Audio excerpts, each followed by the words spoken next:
unanifokea. We mzazi mwenzangu, mtoto amenipigia akiwa kama mwanangu. Sambona unanionea, unanitenga mwenzangu, maneno nayomwambia hata nichokia mwanangu.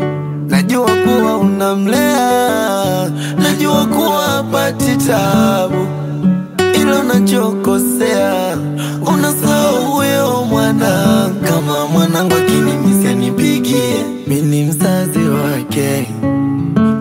Ugomvi tunaofanya sio ni faida yake. Hata mkipata shida naomba unipigie, mimi ndo msaada wake. Japo nina matatizo na shida, nitapambana kwa ajili yake. Mzazi mwenza,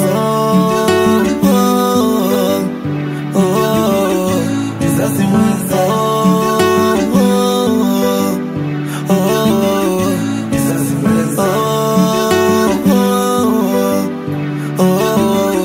mzazi mwenza, mzazi mwenza.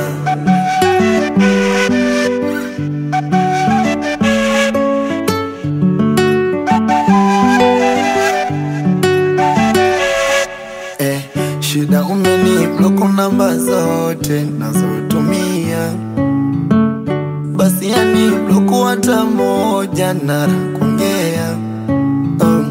Mwezenu nisijui hata kosa la kuchokewa. Kingine mwezenu nimeshindwa kutomrudia. Kuna muda napiga simu kukujulia, japo hari unaipokea, unaikata, unaiacha hivi kweli. Najua sina umuhimu, mnyonge mimi nimekubali. Kwa chana nawe mimi sikupenda, niliheshimu maamuzi. Kuna muda najitazama, najigundua mbaya sana. Ndo maana mimi ukanitema, uliye naye mzuri sana. Kilio chaniandama, wakunifuta chozi